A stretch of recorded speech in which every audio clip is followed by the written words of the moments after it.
Part the First. It is an ancient mariner, and he stoppeth one of three.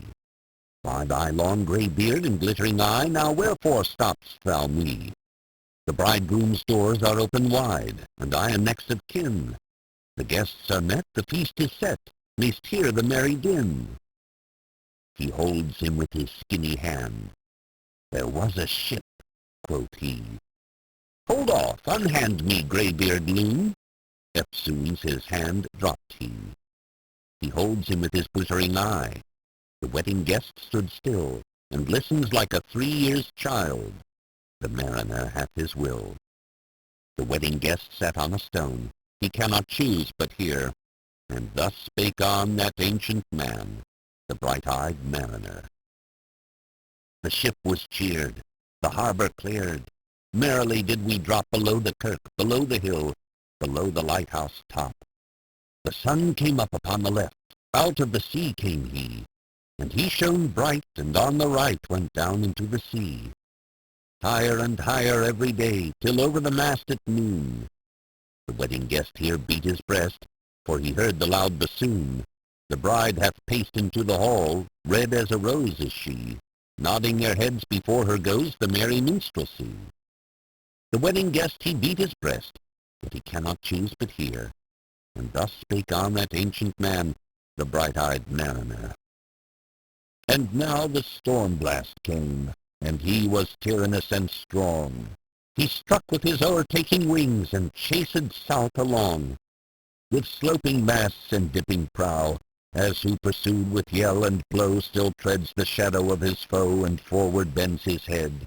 The ship drove fast, loud roared the blast, and southward aye we fled. And now there came both mist and snow, and it grew wondrous cold. The ice, mast high, came floating by as green as emerald. And through the drifts the snowy cliffs did send a dismal sheen. Nor shapes of men nor beasts we ken, the ice was all between. The ice was here, the ice was there, the ice was all around.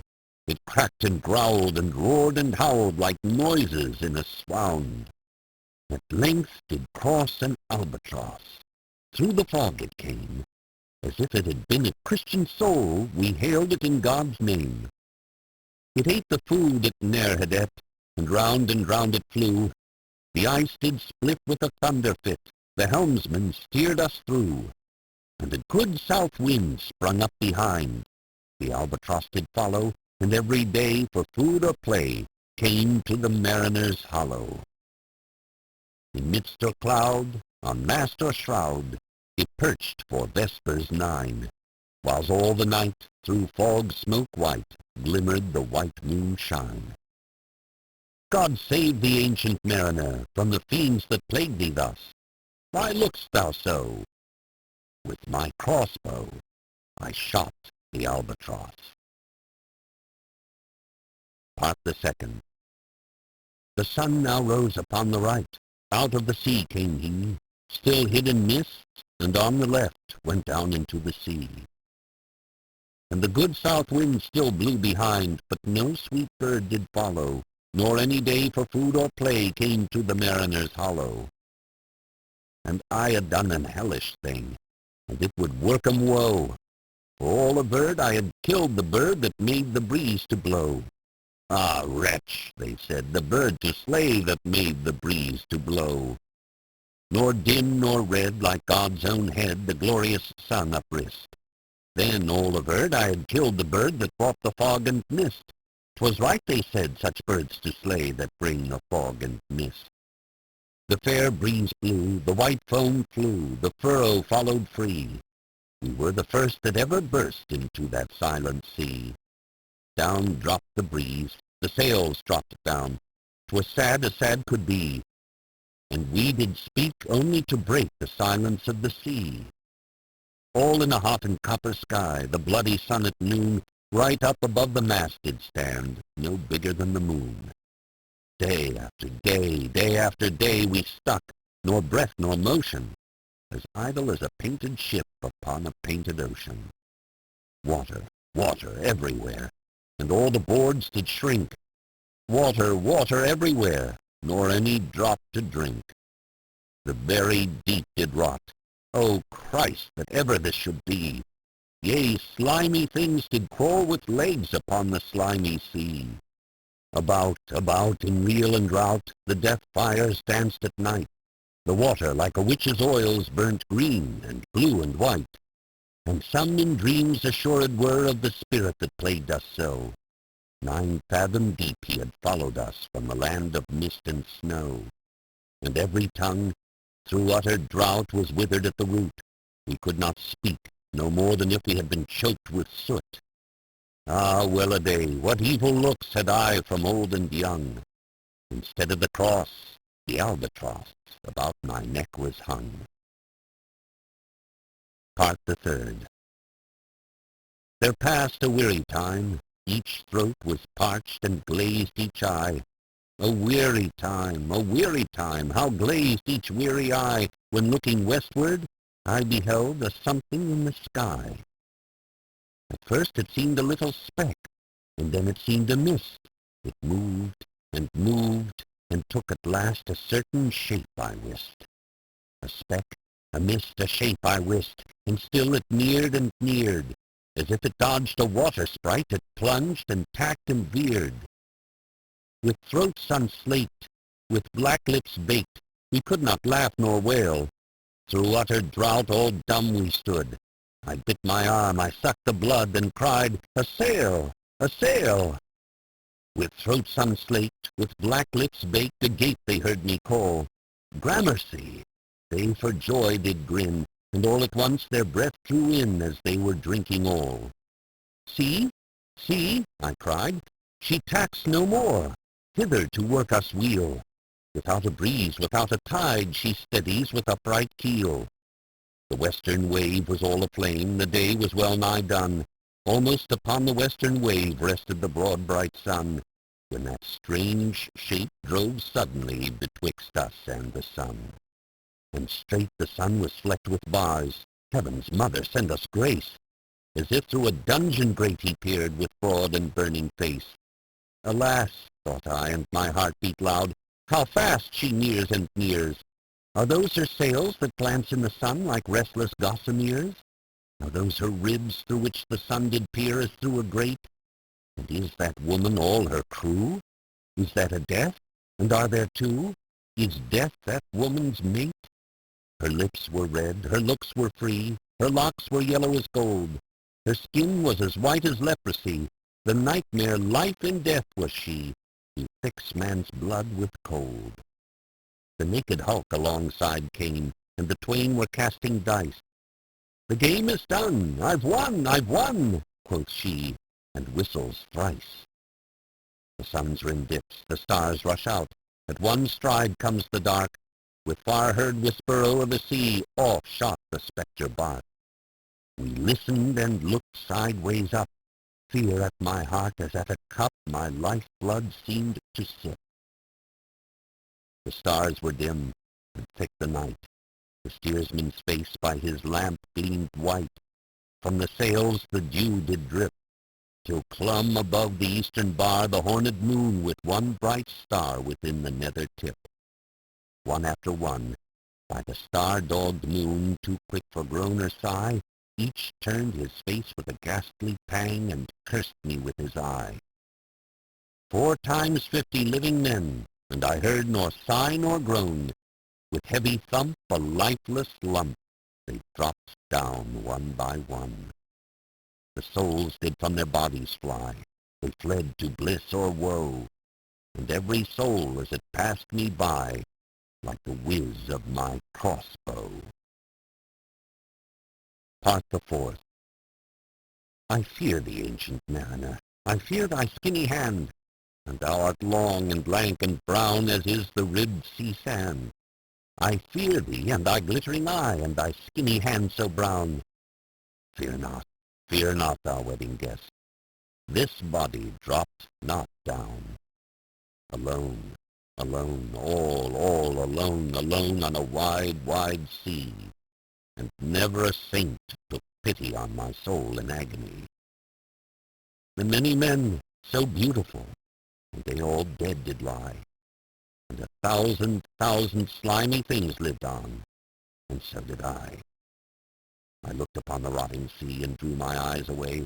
I looked upon the rotting deck, and there the dead men lay. I looked to heaven and tried to pray, but wherever a prayer had gushed, a wicked whisper came and made my heart as dry as dust. I closed my lids and kept them closed, and the balls like pulses beat, for the sky and the sea and the sea and the sky lay like a load on my weary eye, and the dead were at my feet. The cold sweat melted from their limbs, nor rot nor reek did they. The look with which they looked on me had never passed away. An orphan's curse would drag to hell a spirit from on high, but oh, more horrible than that is a curse in a dead man's eye. 7 days, 7 nights I saw that curse, and yet I could not die. The moving moon went up the sky, and nowhere did abide. Softly she was going up, and a star or two beside. Her beams bemocked the sultry main, like April hoarfrost spread. But where the ship's huge shadow lay, the charmed water burnt alway a still and awful red. Beyond the shadow of the ship I watched the water snakes. They moved in tracks of shining white, and when they reared the elfish light fell off in hoary flakes. Within the shadow of the ship I watched their rich attire.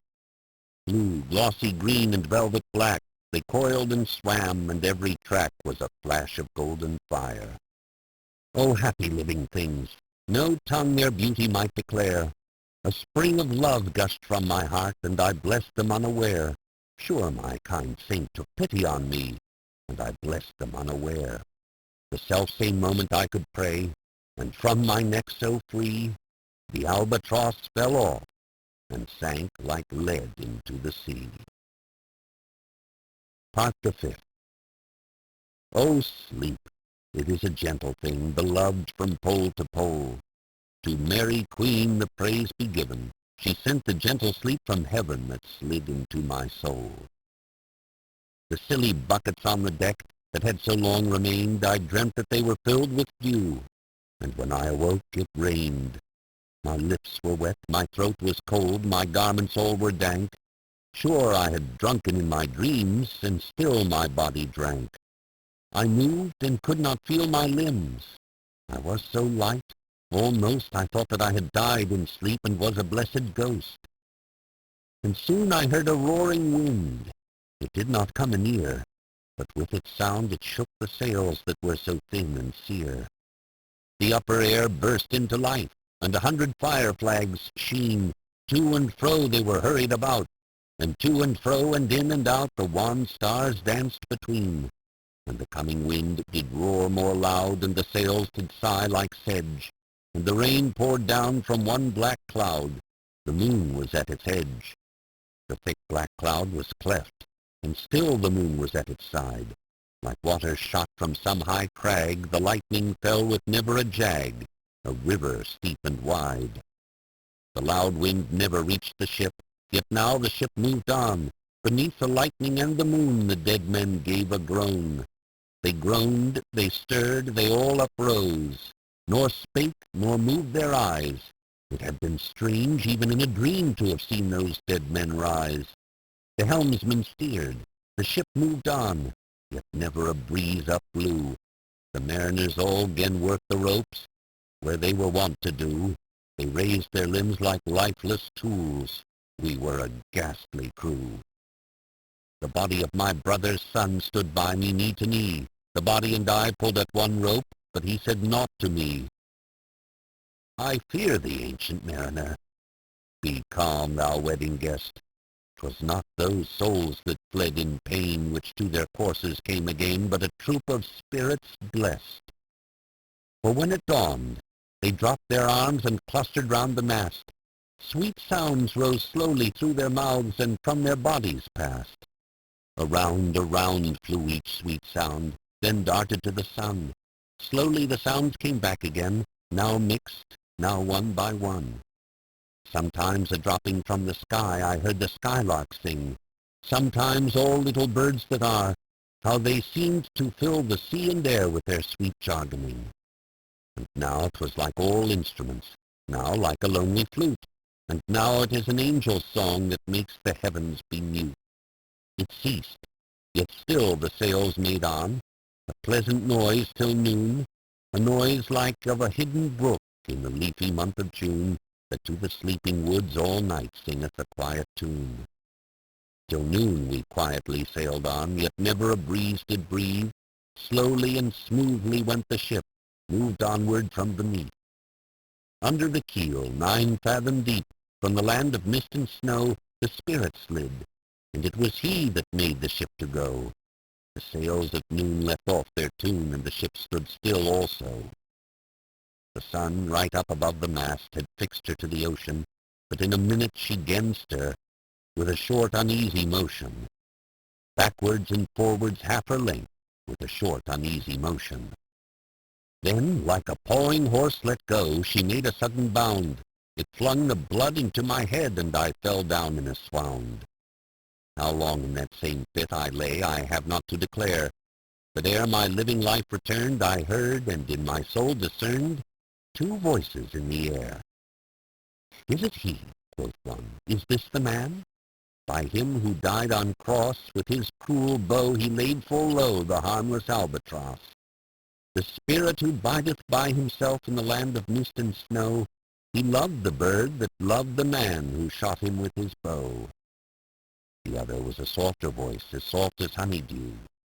Quoth he, the man hath penance done, and penance more will do. Part the 6th. First voice. But tell me, speak again, thy soft response renewing. What makes that ship drive on so fast? What is the ocean doing? Second voice. Still as a slave before his lord, the ocean hath no blast. His great bright eye most silently up to the moon is cast, if he may know which way to go, for she guides him smooth or grim. See, brother, see, how graciously she looketh down on him. First voice. But why drives on that ship so fast, without or wave or wind? Second voice. The air is cut away before, and closes from behind. Fly, brother, fly, more high, or we shall be belated. For slow and slow that ship will go, when the mariner's trance is abated. I woke, and we were sailing on as in a gentle weather. 'Twas night, calm night, the moon was high, the dead men stood together. All stood together on the deck, for a charnel dungeon fitter. All fixed on me their stony eyes, that in the moon did glitter. The pang, the curse with which they died, had never passed away. I could not draw my eyes from theirs, nor turn them up to pray. And now this spell was snapped. Once more I viewed the ocean green, and looked far forth, yet little saw of what had else been seen. Like one that on a lonesome road doth walk in fear and dread, and having once turned round, walks on, and turns no more his head, because he knows a frightful fiend doth close behind him tread. But soon there breathed a wind on me, nor sound nor motion made. Its path was not upon the sea, in ripple or in shade. It raised my hair, it fanned my cheek like a meadow gale of spring.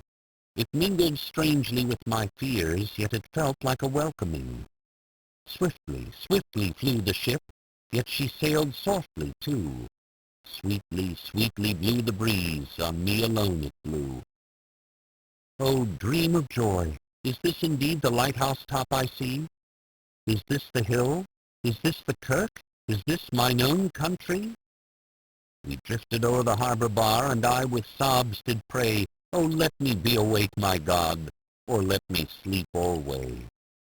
The harbor bay was clear as glass, so smoothly it was strewn, and on the bay the moonlight lay, and the shadow of the moon.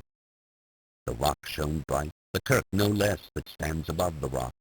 The moonlight steeped in silentness the steady weathercock, and the bay was white with silent light, till rising from the same, full many shapes that shadows were, in crimson colors came.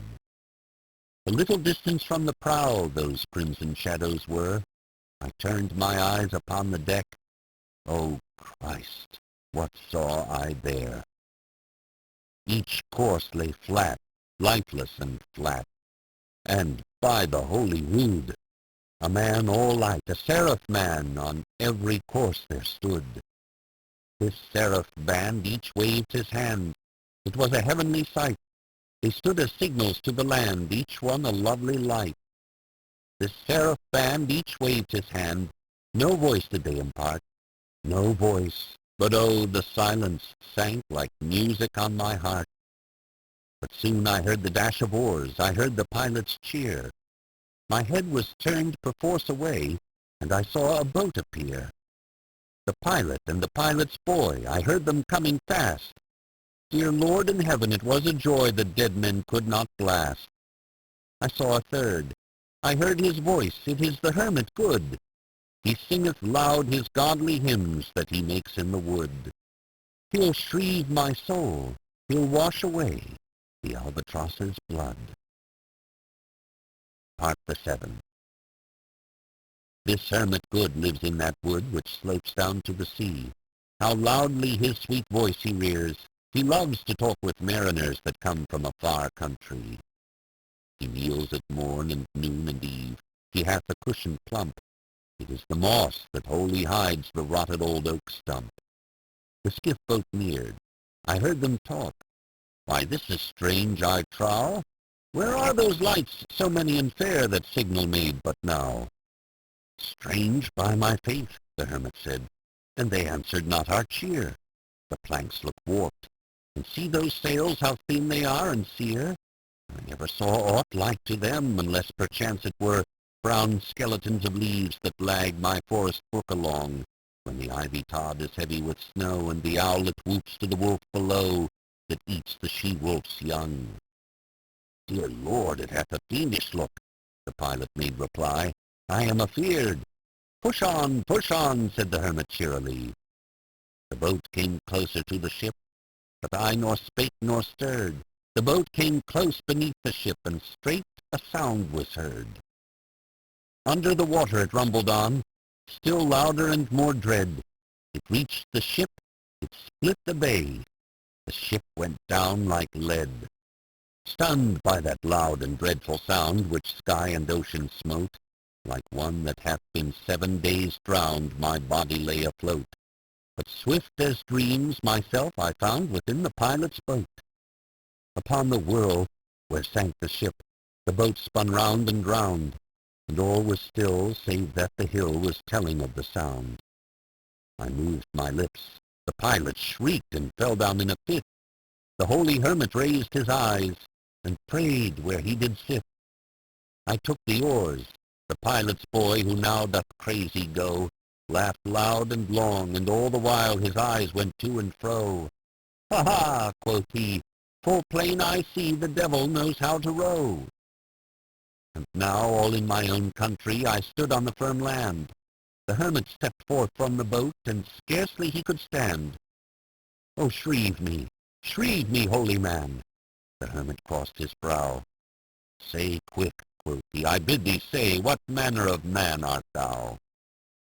Forthwith this frame of mine was wrenched with a woeful agony, which forced me to begin my tale, and then it left me free.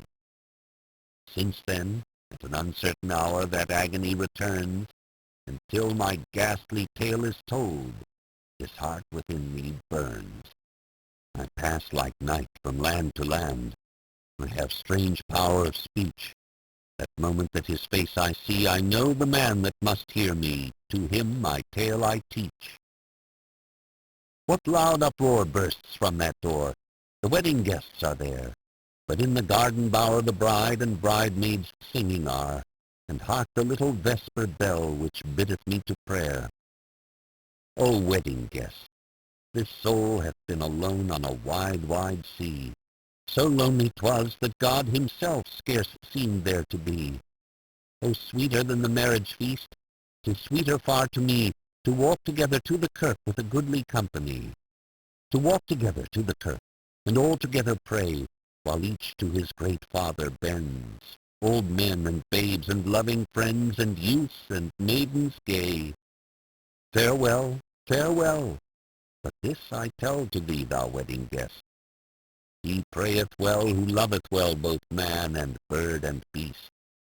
He prayeth best who loveth best all things both great and small. For the dear God who loveth us, he made and loveth all. The mariner, whose eye is bright, whose beard with age is hoar, is gone. And now the wedding guest, turned from the bridegroom's door. He went like one that hath been stunned, and is of sense forlorn. A sadder and a wiser man, he rose the morrow morn.